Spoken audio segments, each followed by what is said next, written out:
Well, after several years of waiting, multiple delays with little to no communication, the day has finally arrived where we now know the official release date for LEGO Star Wars: The Skywalker Saga. Yay. The past few days have been pretty crazy with leaked images and rumors going around, so I've been holding off making this video or just a video in general, and I'm happy to say that all those that speculated the release dates and shared leaked images, well, they basically turned out to be true. The Skywalker Saga will be launching this spring on Tuesday, April 5th, which is somewhat of a surprise to me. Now, LEGO games have always released on Tuesdays, but I was honestly expecting a release date sometime in May, perhaps even on May the 4th, which falls on a Wednesday this year, but it's Star Wars Day, you know?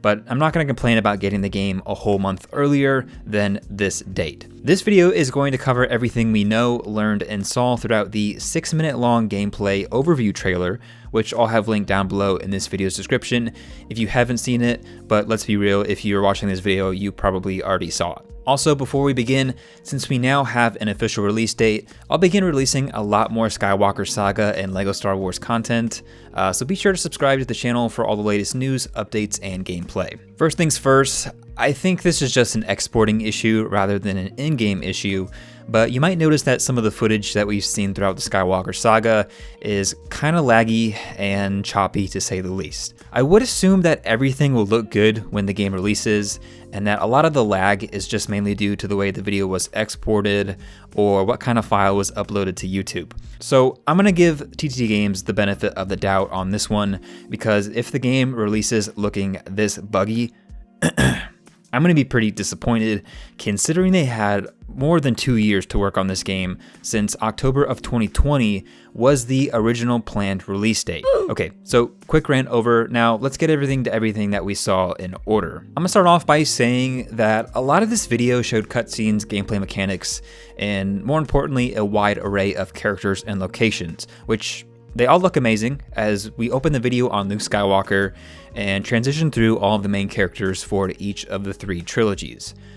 Quick note, I think it's pretty cool that whoever did this edit of the gameplay overview, they put the films in release order rather than chronological order. Personally, I'm going to play the game in the latter order because my OCD wouldn't allow me to do it 4, 5, 6, 1, 2, 3, 7, 8, 9. Let me know down below in the comments though how you plan to play this game. Starting off, we get a glimpse of all the main battles from each trilogy, you know, yada yada yada, Anakin versus Obi-Wan, Luke versus Palpatine, and Rey versus Kylo, which isn't really like a good versus evil in my opinion. It's just kind of like, I don't even want to get into it. The environments look great, not much else to say here. Then we transition to what appears to be the home screen. I'm glad we're finally getting to see this officially because it was leaked, I want to say back in the summer or fall of 2020. And I'm pretty sure this is the first time we're seeing it that it's been actually used in a promotional video officially. So I was happy to see this. Next, we get to see this really cool vignette display style for the episode selection menu. I'm slightly confused as to if we need to select an episode in order to get into the free play / free roam, or if this is just something completely different focused solely on the main story. Something I did note though is that every first episode in the trilogy is unlocked, but the last 2 are locked. Probably meaning that you need to play through each episode to unlock the next, which is something that they touch on later in this video. So basically you have access to episode 1, 4, and 7, but all the other ones are locked until you play some of the first episode of each trilogy. Pretty simple, but I'm not sure if you have to play through the whole thing or how that's going to work. Even though you can play the game in any way you want, you still need to play the story to unlock each planet, and fast travel, which, you know, seems like a great exploration system that they've built so far. One thing that I'm really excited to do once this game releases is create a few comparison videos between the levels and landscapes of the Skywalker Saga and the complete saga. After we get through the main story stuff, I did want to pause on this image of the gunship from episode 2. I wanted to point out that this seems to be the same model design from 2012/2013, if I'm not mistaken. You'll see throughout the video that a lot of new models were created for this game, but there's still a few official LEGO models that they haven't updated, I'd say probably within the last 5 years or so.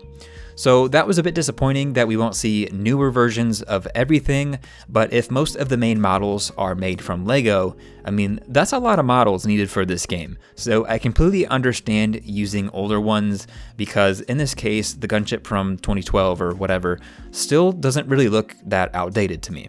Sure, we need a new one, not just a UCS one, but the one from quite a while ago still looks pretty good in my opinion. The main part of this video dives deeper into the game mechanics and combat system. From what I can tell, the overall design of the mechanics is completely new and reworked from the Force Awakens game, which released in 2016, which is good. From my knowledge, this game was built on a completely new engine from TT Games, which I think actually caused a lot of problems. And instead of using Unreal Engine, which probably would have been a lot easier, I mean, they would have had to spend the costs on using that engine.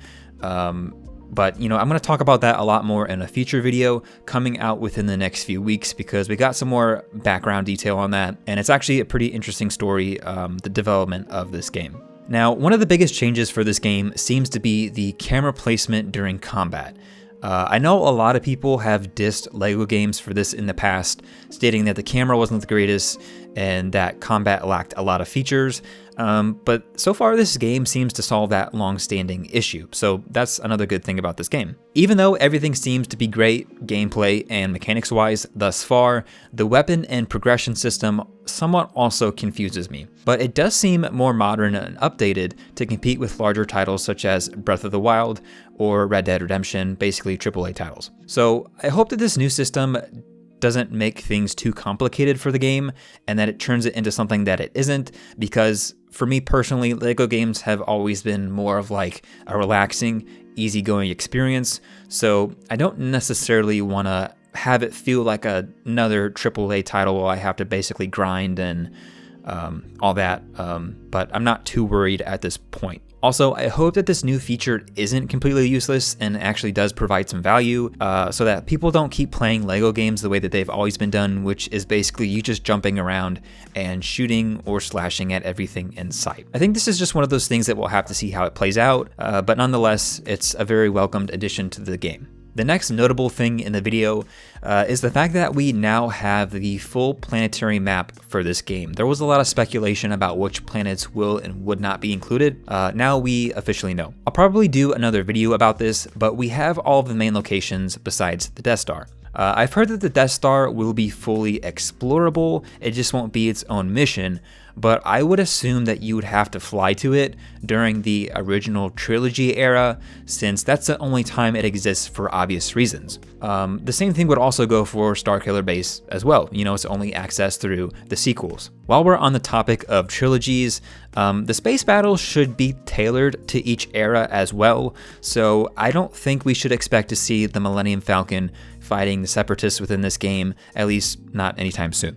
The space battles are another thing that I'll just need to get a feel for in person to see how I like the travel system and if it was fully incorporated and integrated in this game, and it just makes sense. And I'm sure a lot of you watching this video would agree too. I mean, this gameplay overview did tell us a lot of information, but there's still some things that we simply just don't know of this game, and we'll just have to wait till it releases to find out, I guess. Besides the main story missions, there'll be a ton of side missions, which leads me to the topic of currency for this game. We'll have the normal studs to collect, nothing's changed with that as far as I know, but we'll also have the new Kyber bricks, which seem to be replacing the classic gold bricks, but another new addition to this game seems to be a rarer collectible in the form of data cards, which can be seen, you know, in episode 4 and Rogue One. I'm not 100% sure what these will be used for, since studs and Kyber bricks seem to be the main way to unlock, upgrade, and progress throughout the game, but I mean, if any of you know or have suggestions,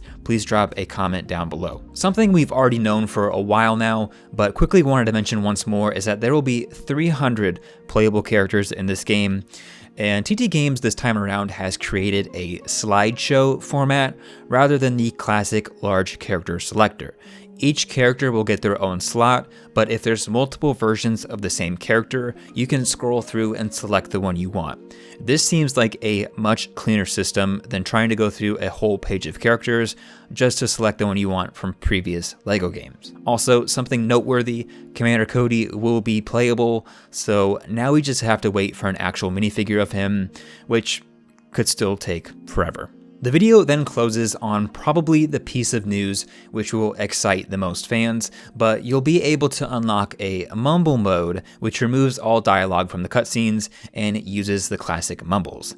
I know that this is something that a lot of fans complained about back in 2020 when the dialogue was first revealed, but honestly, I'm okay with either, but I also do understand both sides wanting both options. Personally, I'll probably use the dialogue in my first playthrough, but I'll still experience it both ways eventually, and that might be another video in the future where I compare and contrast the dialogue versus the mumbles. I'm sure that adding this though didn't help the game's progression at all during development, and probably attributed to the delays. I'm just happy that TT Games listened to the fans, which isn't something that every game development company does nowadays. Overall, I really enjoyed the gameplay overview video. I feel as if the video provided enough visuals of not only the characters, but also that of the locations and gameplay. I think the narration was good too, because this is basically the first time where I felt like now I know what this game could be and what will be included. To be honest, this felt like the first, if not the second,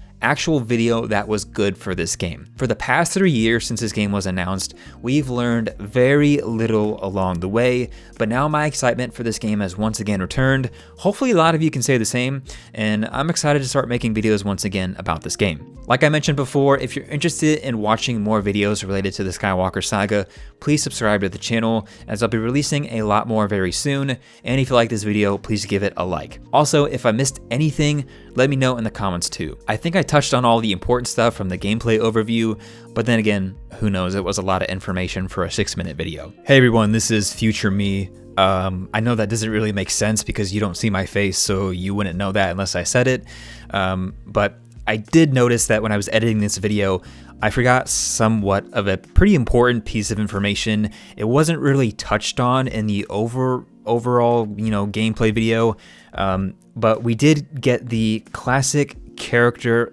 pack collection DLC revealed. It's at the very end of the video, so it wasn't really highlighted, but we do have confirmation that the DLC character packs for this game will indeed be The Mandalorian Season 1, Season 2, The Bad Batch, Rogue One, A Star Wars Story, classic characters, which is more than likely the yellow or tan early versions of the characters from the complete saga. So that's what I'm speculating for those characters. And then we have Solo, A Star Wars Story, and then finally a Trooper Pack, which I'm going to assume includes some more obscure characters like Commander Bly, along the lines of that weren't necessarily like a huge part of the films, or that just didn't simply fit into the normal world or story missions in this game. So yeah, I guess back to the normal video. If you haven't pre-ordered the game and are interested in doing so now, please consider using the Amazon links down below in the video's description, as I may earn a commission which helps me out when making these videos. Thanks for watching everyone. My excitement for this game is beyond wild again, and hopefully it is for you too. Nonetheless, I'm looking forward to this 3-year journey to be over within the next few months when we can all finally play this, hopefully, masterpiece of a game.